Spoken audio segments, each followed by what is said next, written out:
Hello. Hi. Oh. Okay.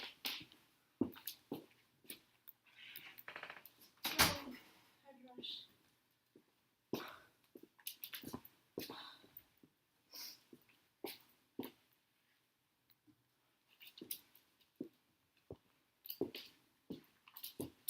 How are you?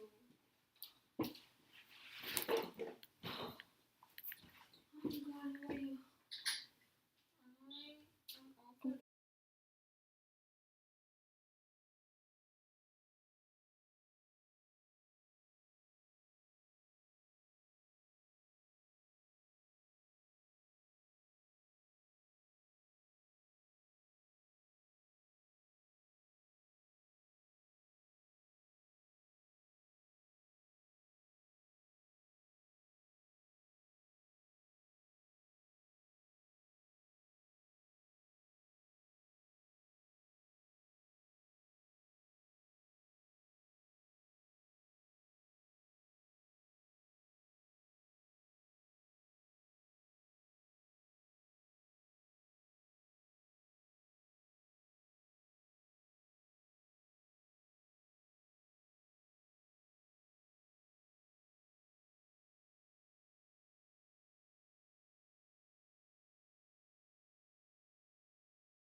Hello everyone, I hope you can hear me.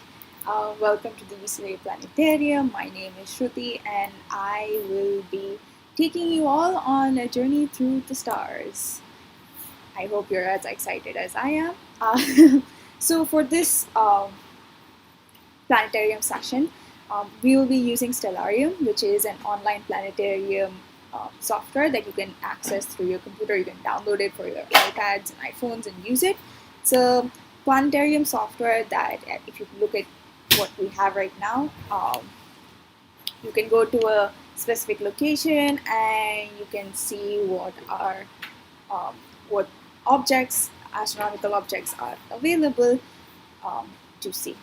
I'm just gonna make sure that like everything's going okay. All right. Okay. Please leave a comment. If you enjoy this, feel free to ask questions and subscribe. Thank you. All right. Let's start. So right now, I have set the time to just after sunset. As you can see towards the western horizon over here, the sun is about setting. And if you are in Los Angeles, which is where I am right now, this is probably what you would see in your night sky. You would see the moon, a couple of stars, um, and that's about it. But say you were to remove the atmosphere altogether.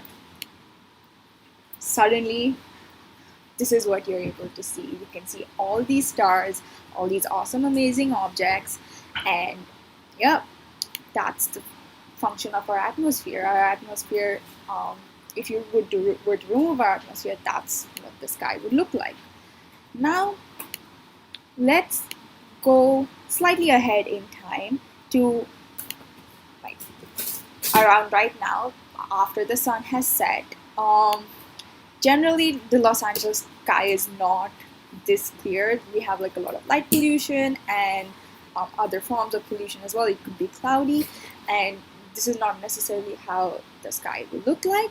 But generally, with an atmosphere, if you were to go towards the outskirts of Los Angeles, this is probably the sky that you would see. Now, um, today's topic is all about constellations, which means we're going to be talking about the kind of star patterns that you can see in the sky. All right, let's start. Um, let's go towards the northern side. All right, and do you see anything familiar over here towards the north? I'll give it a few seconds. Let me know if you can see something towards the north and if you're able to identify it. Leave a comment if you can identify this. Um,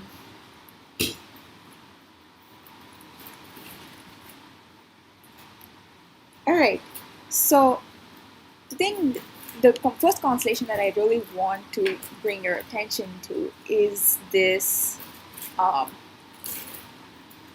these four stars that sort of look like a square. I don't know if you can see my cursor,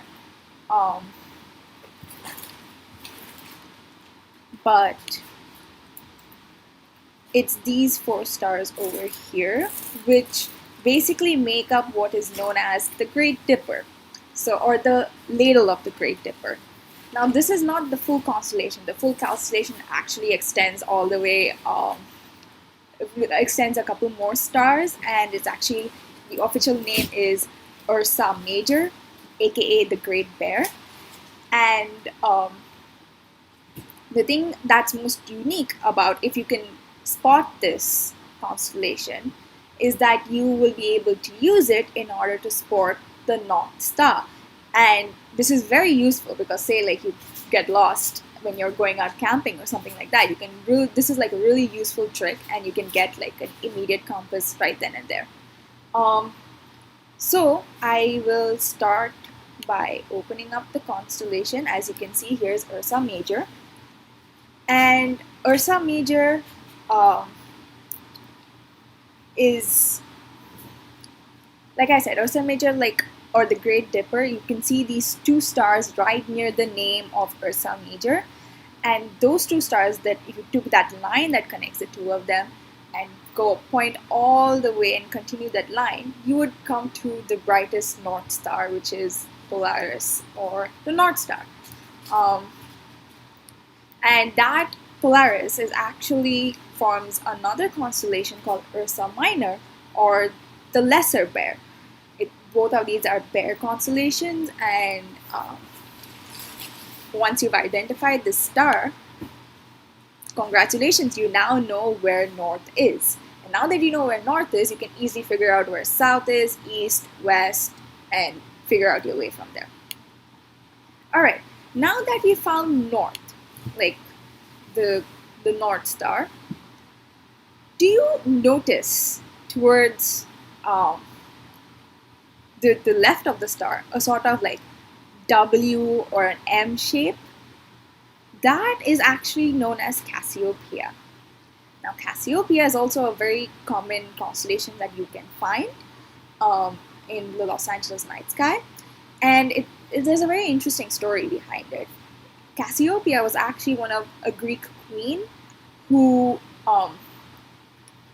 actually boasted about her beauty a lot, and was really like, she really clung to her throne, was very vain, according to legends.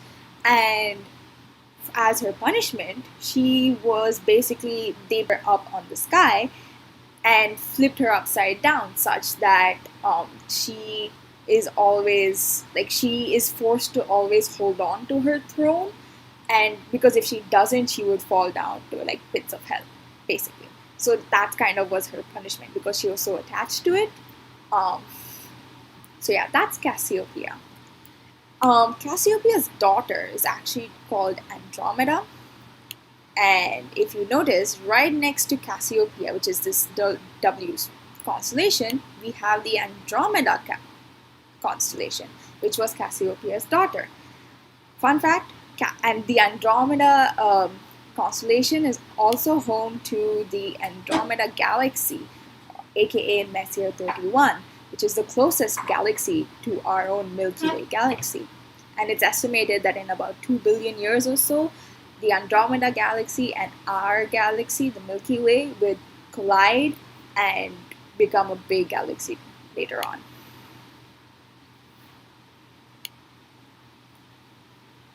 Alright, now constellations in our star, in what we know of, there are around 88 constellations that we know of.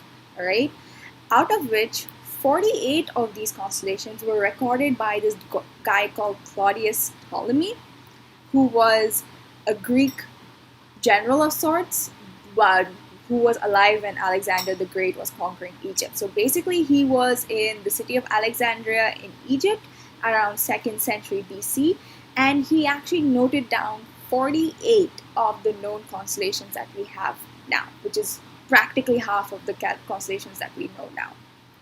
Which is why, if you would notice, a lot of these constellation names and the stories behind it are very Greek and refer to Greek legends a lot. Alright, now let's look at another common, very common star constellation in LA sky. It's called the Orion constellation. Now, the best way to figure out where the Orion constellation is to find a set of 3 stars over here, right on top over here, right between Betelgeuse and Rigel, if you can see it. These 3 stars make up the belt of the Orion constellation. Now, I will bring up the constellation over here. You can see Orion in Greek mythology was this hunter who basically is famous for hunting. Like, you can see that he is hunting down Taurus the bull, which is the constellation right next to it. And he also has 2 hunting dogs next to him. Only one of them you can see right now. It's called Canis Major, home to the star Sirius, which is arguably the closest star to us at the moment. Orion is also famous for the Orion Nebula. This is an object that you probably might not be able to see unless you were using a telescope. But yes, here we are, the Great Orion Nebula. Also, famously, you can also see the Horsehead Nebula. yes, you can find this nebula in the Orion constellation. Now, Betelgeuse and Rigel, these are the two brighter stars of Orion. Betelgeuse is actually a red giant star, so when you do look at it in the night sky, you will notice that the Betelgeuse is actually reddish in color. It sometimes you can see it as a red dot, not necessarily as bright as you can see it here. But yeah, so if you look closer, you would see that Betelgeuse is actually a red star. Rigel, on the other hand, is a blue supergiant, and therefore it has a very blue sheen to it when you do look up.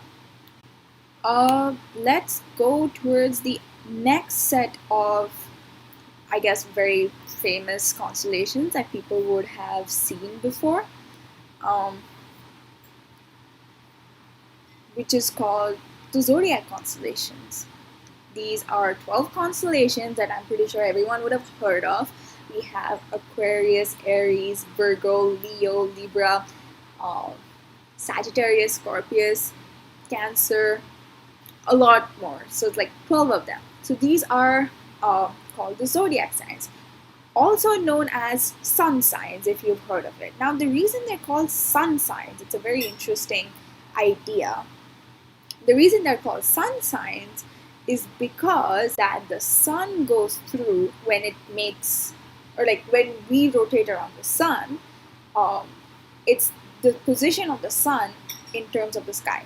So for example, right now we are, let me remove the atmosphere because we'll be bringing up the sun. Say right now we're what, March, right? Say we were to like go back to like daylight.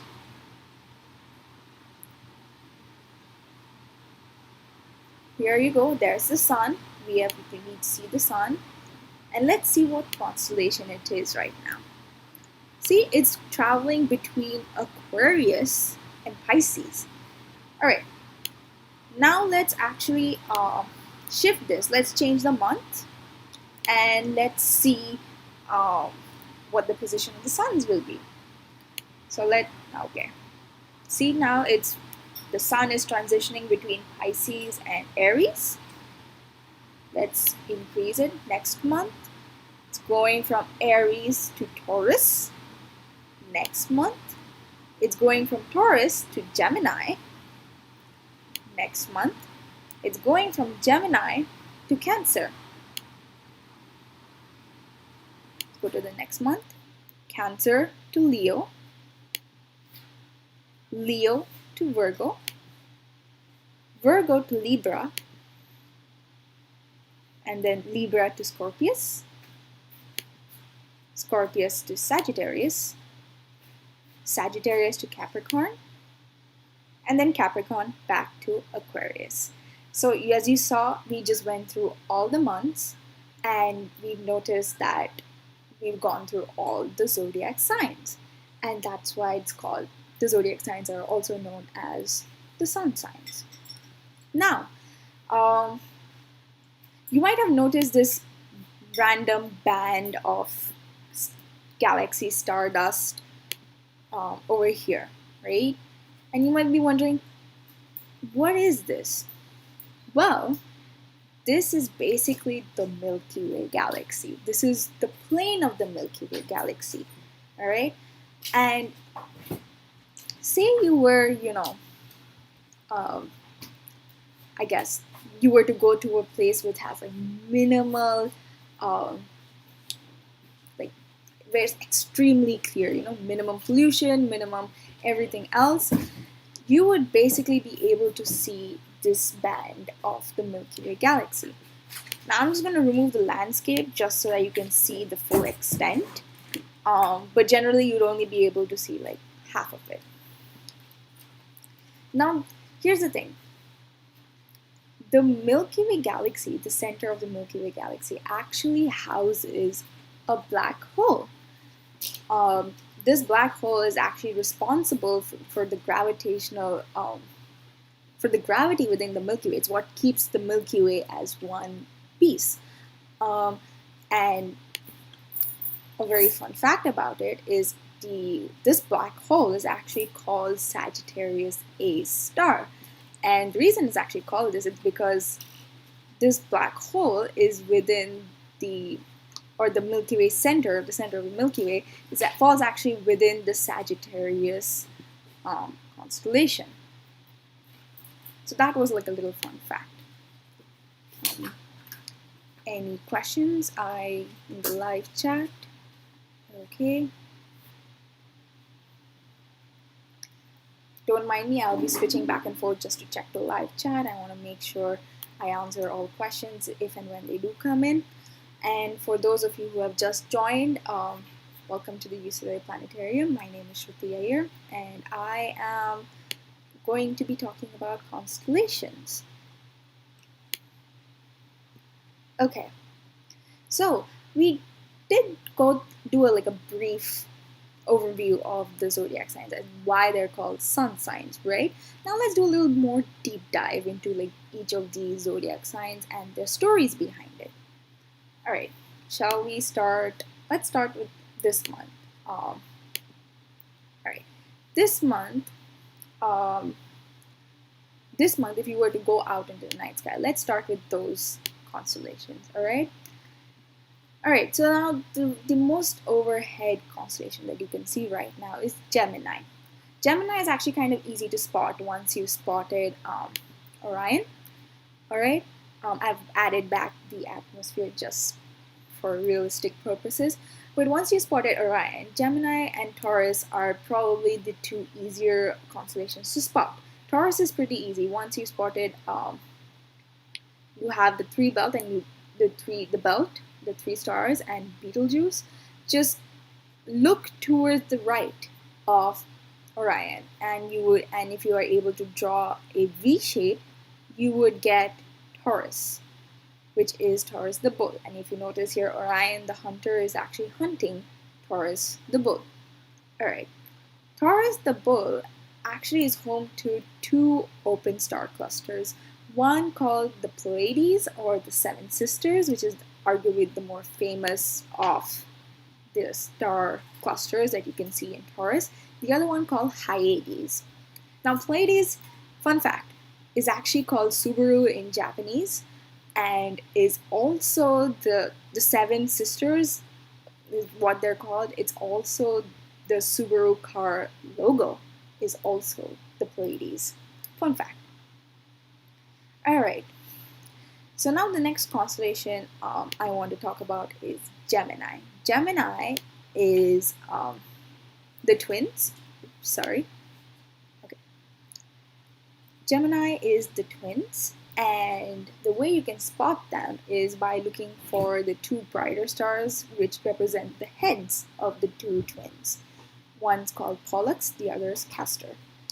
Interesting story with Pollux and Castor is now they were two Greek twins. I mean, they weren't twins of each other. They were siblings, part of two sets of twins.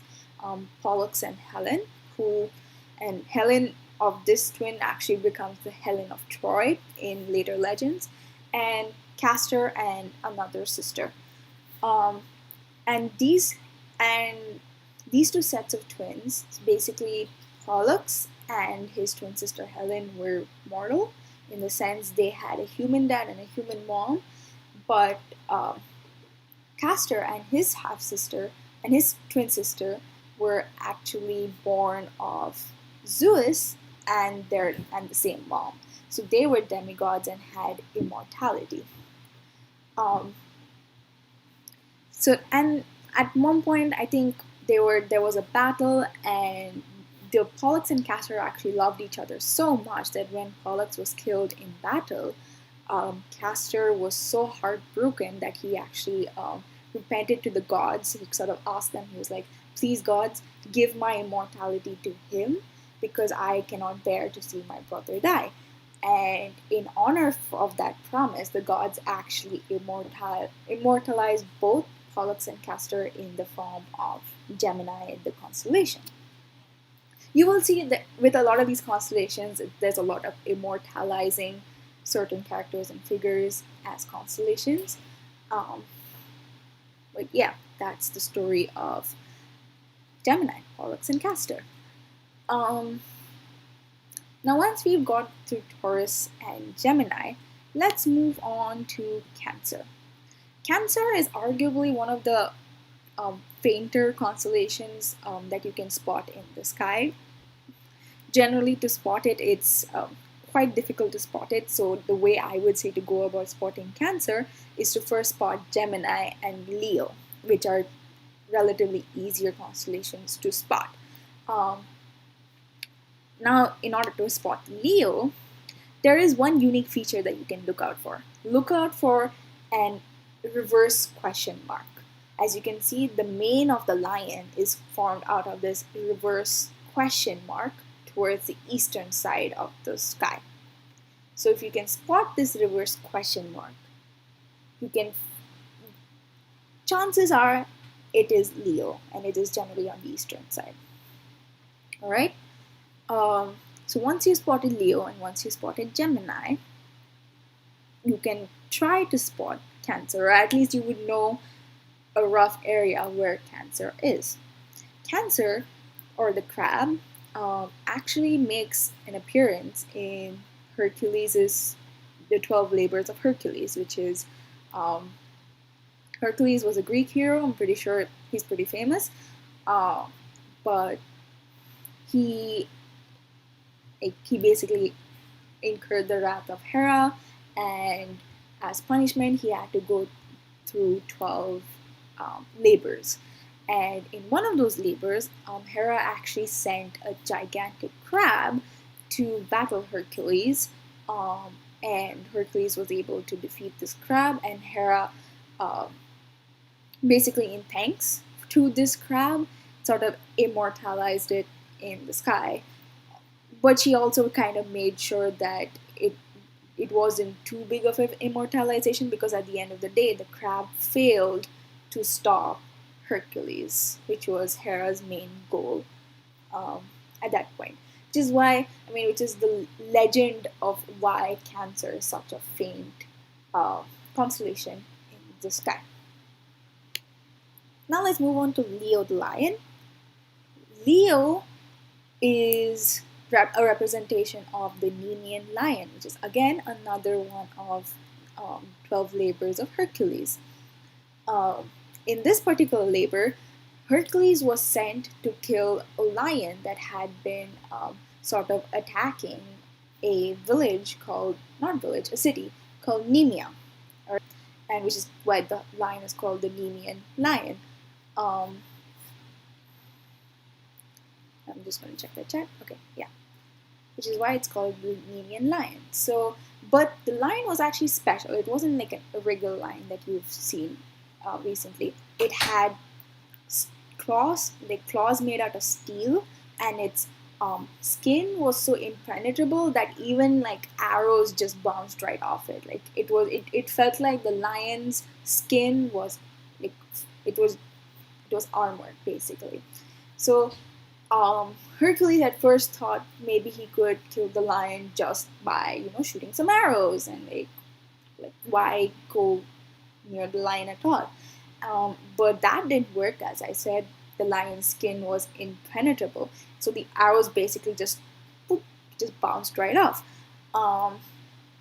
So basically what Hercules then had to do was he had to wrestle with the lion, and he ended up killing it not by like stabbing it or anything like that, but by choking it. So he had to actually like hold the lion down and choke it in order to kill the lion. And again, that lion was like one of its kind and stuff, so it kind of got immortalized by Hera again, because she was like, oh my god, Hercules, please die, is basically her aim in life. But that didn't work out, so she ended up making the Nemean lion immortalized in the sky. Next to Leo and Cancer, you would see this really long constellation. This is called Hydra. Hydra is the longest constellation in the entire catalog of constellations, and is another part of the 12 labors of Hercules. The Hydra is a sea serpent with 3 heads or 12 heads, varies depending on where you read it, multiple heads, and it spits poison. So again, another creature that Hercules had to battle. He killed it, and it went back up into the sky. Alright, let's move on to other zodiacs. Alright, here we have Aries. Now, Aries is a ram, or in the sense, Aries represents the golden fleeced ram in Greek mythology.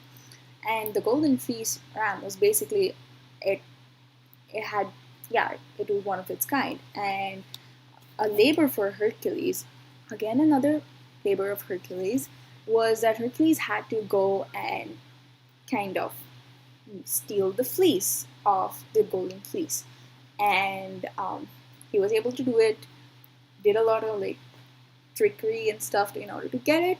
But Aries over here represents that lamb. Aries is actually interesting astronomically because it represents, it's sort of the first point of Aries. I don't know if you've heard it before. It's basically where the stellar coordinate system starts. Where the stellar coordinate system starts. It's basically the 0 point in our stellar coordinate system. Aries also is actually the first zodiac sign for that reason, and Aries is also known for being around during the spring equinox, if I believe that's correct. So Aries is important because it's technically the 0 point for a lot of astronomical coordinate systems. Alright. Now we spoke about Andromeda and Cassiopeia right in the beginning, right?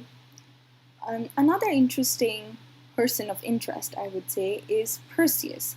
Perseus is Andromeda's husband and another hero in Greek mythology.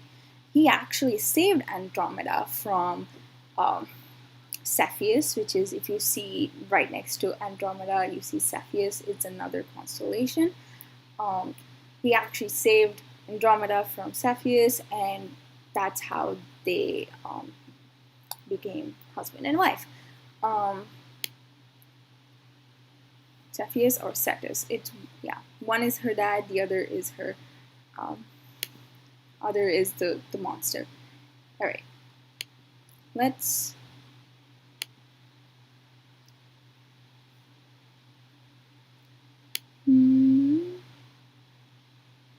I want to bring out, alright, here we go. Alright, I've changed the months just so that we can, we're on roughly May, alright, and during the month of May, we are able to see Virgo, Libra, Scorpius, Sagittarius. So let's talk a bit about these, alright. Virgo over here, or the Maiden, is the only constellation, I think, is the second longest constellation, beating with the first one being Hydra. Virgo is the second largest. Virgo represents the Maiden, and the Maiden can be several people depending on who you're talking about. In some respects, it's Demeter, the goddess of fertility and harvest, and in some versions, she is Persephone, wife of Hades and daughter of Demeter. So pick and choose. Virgo essentially means the virgin maiden. And yep, that is Virgo. Libra is scales, or represents justice, and it's one of the constellations that doesn't represent like a living creature per se, but it's basically, I don't know if you've seen in like courthouses and stuff, like you've seen the Lady Justice standing with her scales.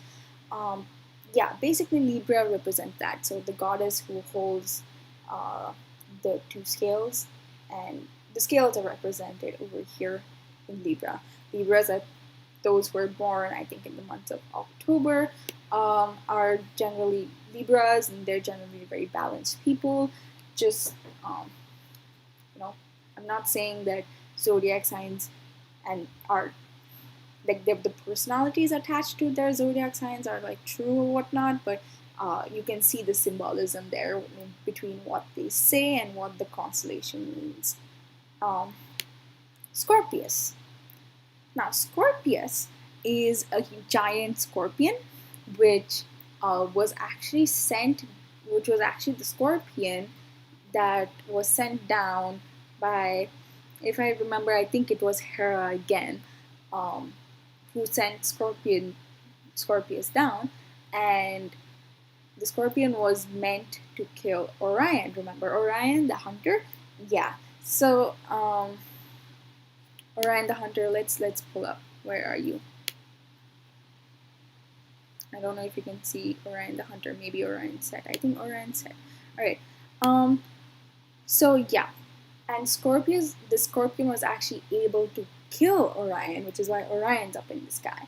But then Hera was sort of mad, and she was like, "No, why did you immortalize Orion up in the sky?" So she put Scorpius also up in the sky, and they are forever sort of chasing after each other. So in fact, if Scorpius is up, as you saw, you probably cannot see Orion. Orion is gone, right? And similarly, when Orion is up, probably won't be able to see Scorpius.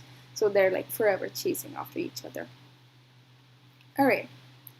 The next constellation in the zodiac is Sagittarius. Now, Sagittarius is the constellation that represents a centaur, which is a half horse, half human being.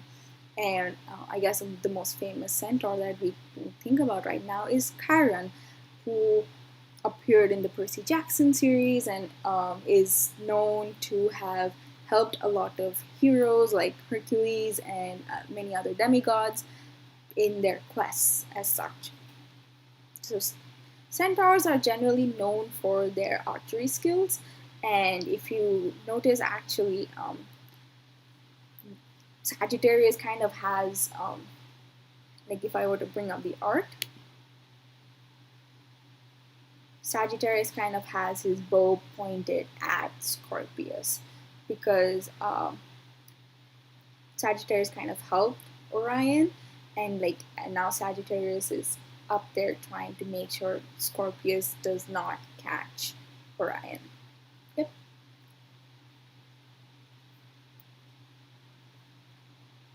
Let's move up. All right. So now you're in the months of July, and you're like towards 1 a.m., something like that. All right. We now come to Capricornus. Capricorn, which is also represented by a sheep or a mountain goat. Capricorn, generally, I think is also another. Yes, I think this represents. So Capricorn represents like the red goat, basically. So there was this one goat that really sort of gave milk to children, which is Apollo and Artemis, which are two gods, and basically they are Capricornus was sort of like made in honor of Apollo and Artemis's sort of wet nurse. Yeah, so that's the story of Capricornus. It's not too well known, but yeah, it's there. Aquarius is the next constellation. Now here's the thing, Aquarius the water bearer. Generally, a lot of people have misconceptions that Aquarius the water bearer is represented by a mermaid or a siren, and like a sort of feminine figure. Actually, though, it's a male. male figure. It's actually so Zeus liked this guy down in Earth. He thought this dude was very handsome and very very handsome. And Zeus was like, I like you. I want you to be my lover. And he went down and he actually took this man up to Mount Olympus where he lived and was like, from now on, you are my lover slash water bearer. And it is said that this water bearer was actually like really um, great at his duty, and the fact that he not only like won the heart of Zeus, he actually won the heart of like every other god there as well. So in appreciation of that fact, they all collectively agreed to put Aquarius as a major constellation. Pisces. Now Pisces is an interesting it's an interesting constellation. It's actually two fish tied together with a string. If you notice over here, there's one fish and the second fish, and they're tied together with a string. Now, the interesting story about it is that it's about this mother and son duo called Aphrodite and Eros. So, Aphrodite, the goddess of love, and her son, Eros, the god of love. And basically, they were sort of, during like the first Titan War, they were in trouble and they were kind of trapped. So they actually prayed to a bunch of sea nymphs to like help them. And how they helped them was that they transformed them into fish, and they also tied the fish together so that they wouldn't get lost while they were swimming out to escape. So Pisces represents these two, the goddess of love and the god of love, Aphrodite and Eros. So yeah, it's a story of how they escaped. All right, so we've gone through all the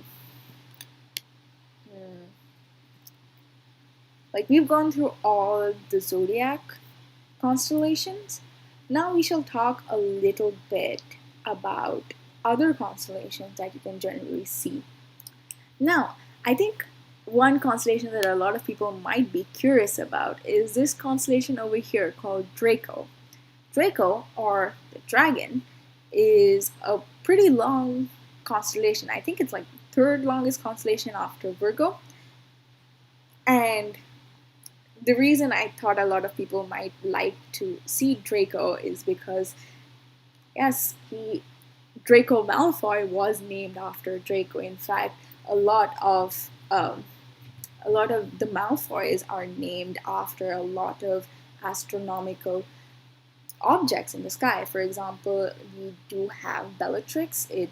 Bellatrix is a star in a constellation. I will try and find it for you. So is Lucius. Lucius Malfoy, Bellatrix Lestrange. As you know, Bellatrix, Sirius is up here, Sirius Black. The Black family, the Malfoy family, Andromeda Black was also a name. I don't see the star right now, but when I do find it, I will find it and point it out for you.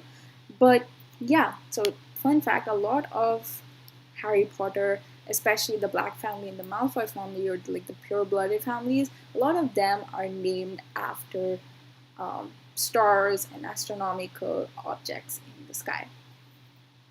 Oh, like Regulus Black. Right? Like Regulus is a star in Leo. Sirius Black is a star in the, let's go back to our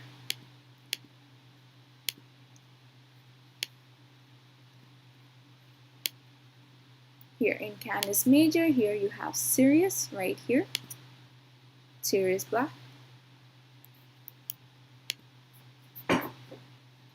So if you do notice a lot of you would notice a lot of characters are actually named using astronomical objects. I thought that would be a fun fact to notice. Okay, so another pretty, I think, great constellation that you can kind of find out is called Cygnus, and the thing is, you won't be able to see it now. But if you were to wait up, let's increase our time. Hello, hello, hello.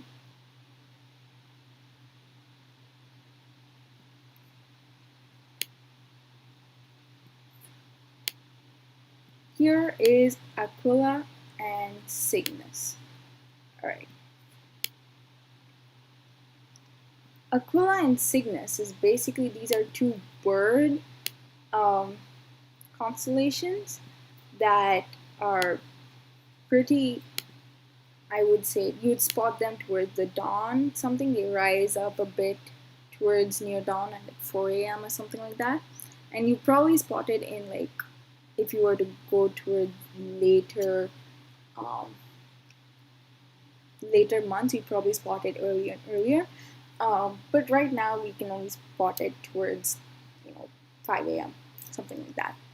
So Cygnus basically is known as the swan. It also lies in the Milky Way, and the most common way to spot it is it kind of looks like a bow and arrow. So does Aquila actually. But Cygnus is probably a bit more.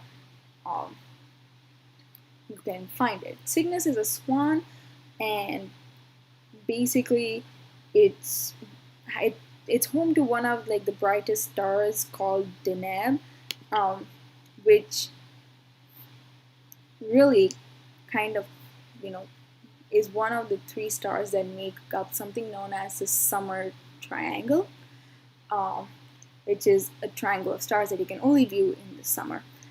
One of them is Deneb. All right. The other one is Altair. It's the other star in the summer triangle, and it's actually the brightest star in the other constellation that I wanted to talk about, Aquila. Aquila is it's also another bird, and sorry,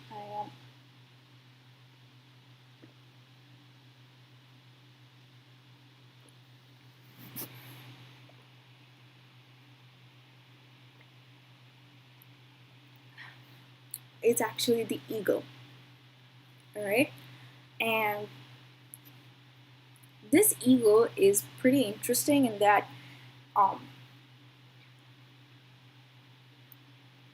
so basically this was the story of a very unhappy widower. All right, and he was just basically, his wife died, he was very unhappy, and this hurt kind of touched Hera a bit, in the sense she felt for him, and so she decided to make Aquila. She turned him into an eagle and then put him in the sky. I don't know why she did that, but she did that to sort of reduce his suffering, I think. There's another story for Aquila, in the sense of Zeus actually transformed himself into an eagle in this story in order to trick Ganymede, who is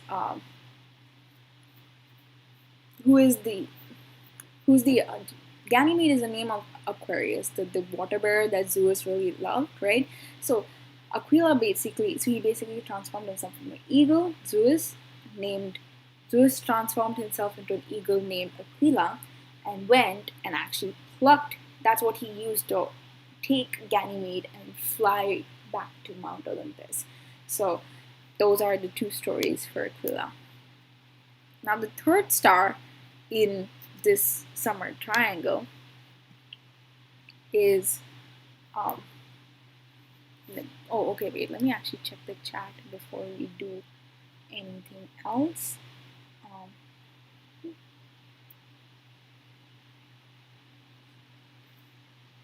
Any questions?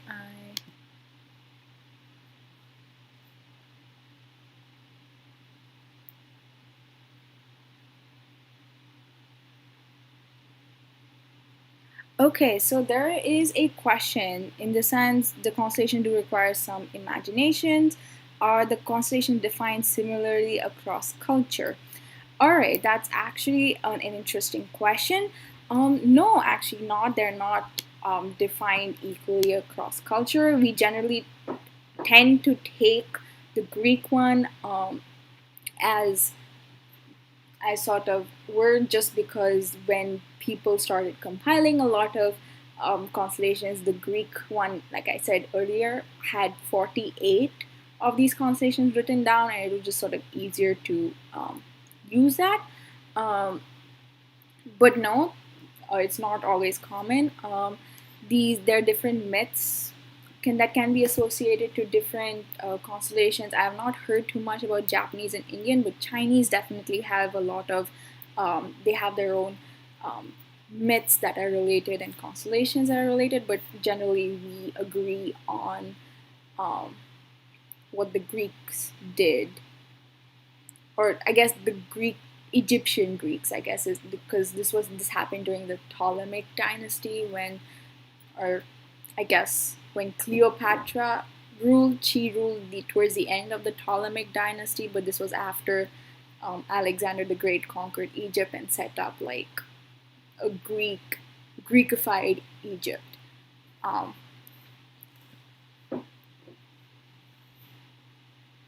all right.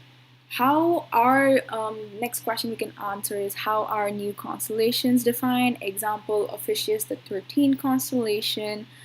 Okay, so Ophiuchus was already up in the sky as one of the Greek constellations.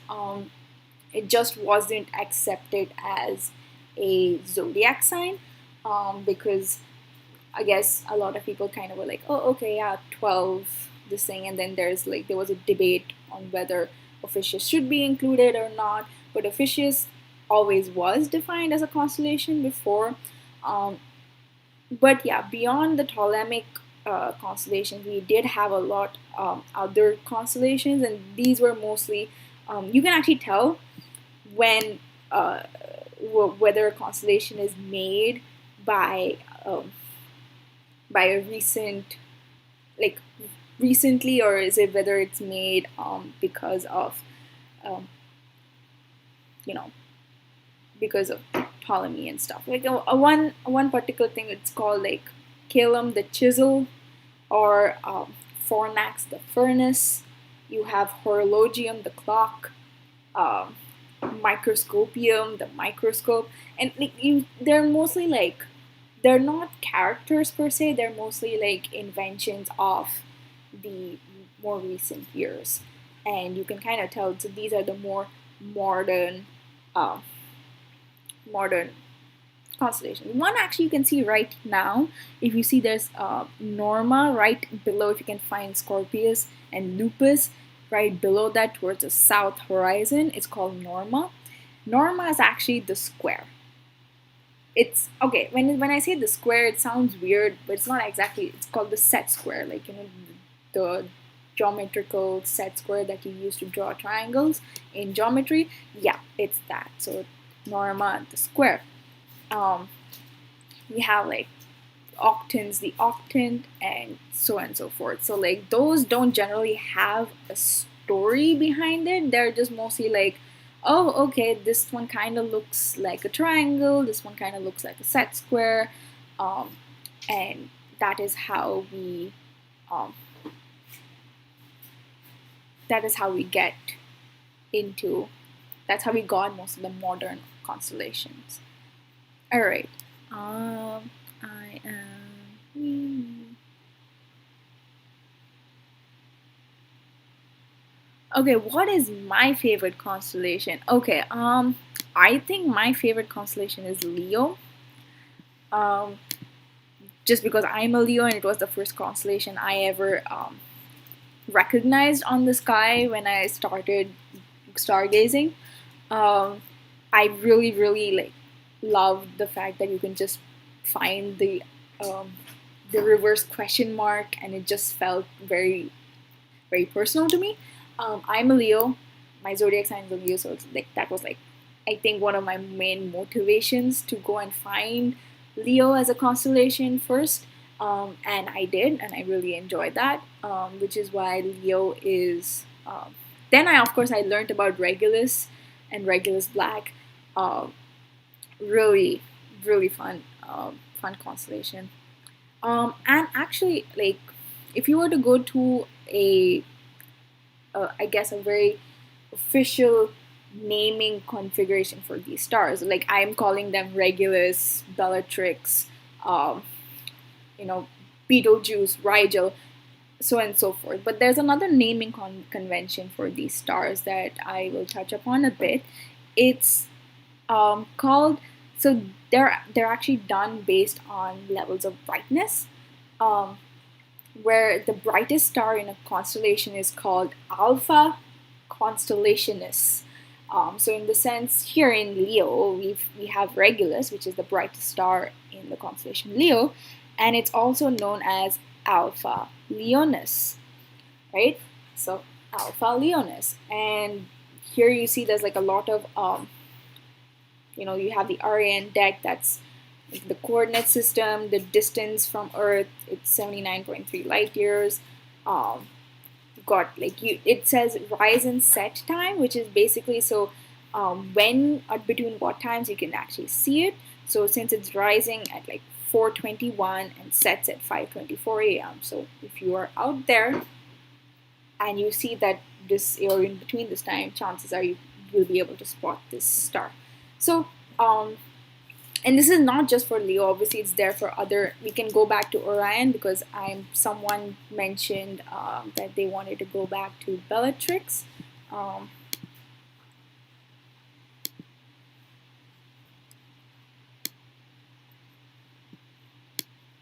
Here we have Orion. Same with Orion. Betelgeuse is the red star that I talked about before.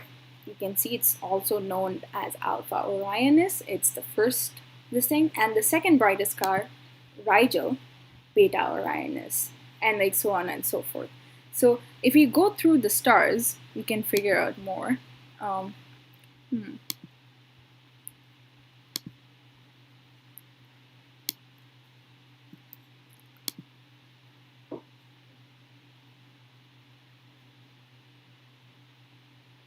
Orion and Hunter,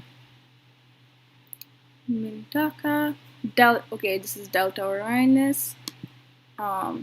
This is Epsilon Orionis, so that's the fifth. Nitak is Zeta Orionis, so this is probably like way back. For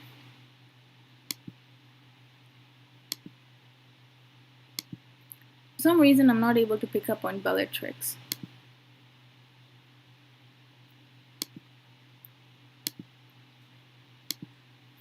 But anyway, I hope you like that sort of definition of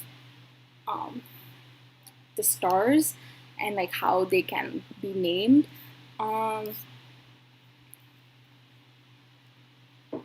I will.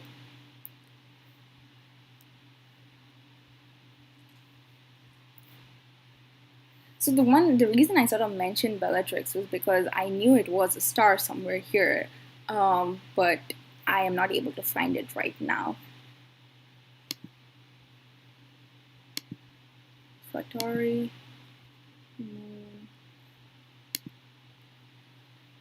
Yep. Well, yeah. So that's sort of any questions that I can sort of hit upon in the last few minutes before we close out.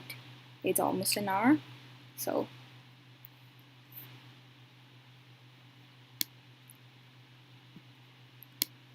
another I think a cool thing that if you do choose to use Stellarium, which you can, it's absolutely free. You just need to log on. You don't need to even log in. You literally need to type Stellarium in Google and it'll show up. But one good thing that I really like about it is that if you do end up creating an account, you can do something which is known as an observation logbook, where you can sort of write what you want to observe and sort of have like a logbook which can help you organize when you want to observe it before you actually go out and observe things. It's actually pretty useful because well, as you see, like I said, this is a very, very what do you call it, idealized version. It's not something that you would see generally outside with the amount of light pollution and cloudiness and the weather. You can't really like get the same atmosphere is what we're getting here online. So yeah, and there are all sorts of like cool modes that you can use over here. You can like remove the entirety of the landscape so it like feels like you're literally floating in a point in space. And you can see some of the planets, Mercury, Saturn, Venus, and all of these objects. Like I hinted upon, here's the Andromeda galaxy, there's Pleiades and such. So you can like remove the landscape if you wanted to do that. And if you were more interested in more heavy duty astronomical stuff, you can go towards, there's something known as the equatorial grid, which basically this cross over there, that's sort of where the North Star is. So this is the celestial north, which is where the North Pole is. And then there's something known as an azimuthal grid, which is your north point. So say if you're like standing on the ground and you're to point like straight up in the sky, that's your azimuthal point. This is the North Star. And the thing is, the distance in degrees between that and your actual North Star, that degrees would give you basically your latitude. So LA at this point is roughly 34 degrees north. That's what the latitude is, right? 34 degrees. And if you would actually to calculate this distance between your head and where the North Star is, it would be that. So that's, and like this would obviously coincide when you're in the North Pole. It would be like, poof, 90, you know? And in the equator, the north would be like that. So that's sort of, those are some of the other cool factors that you can probably use. There's something known as night mode, which is if you were to use like, I guess, binoculars and like night on like in the night. I wouldn't recommend it though. And another cool feature about this is you can actually change the location. So like you can actually literally just change the location, and that would give you as to like, say you are in one place, and then you can actually like go to another person's location and be like, okay, and you can tell that person that, hey, at this point in time at your location you would be able to see so and so. Right. So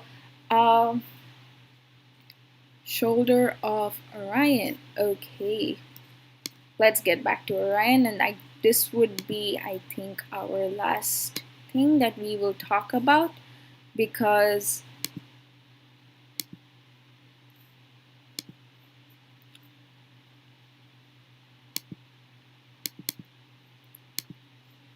upper left corner. Here it is. There you go.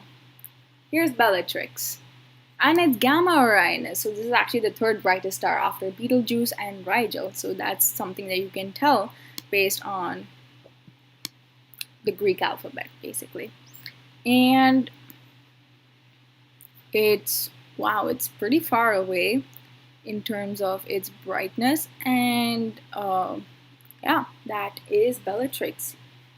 And Bellatrix Lestrange, or Bellatrix Black, as she was known in the Harry Potter series, like before she married Lestrange. So the Black family, which includes Sirius Black, Andromeda Black, Bellatrix Black, Regulus Black, a lot of these names are very much related to astronomical objects that you can find. All right. So I think that should conclude our tour of the night sky. Thank you guys so much for tuning in. I hope you guys enjoyed the explanations, and feel free to tune in next week for another show. and I will see you guys whenever the next time I present something. Alright, I hope you guys enjoyed this. Thank you guys so much. See you guys in a bit.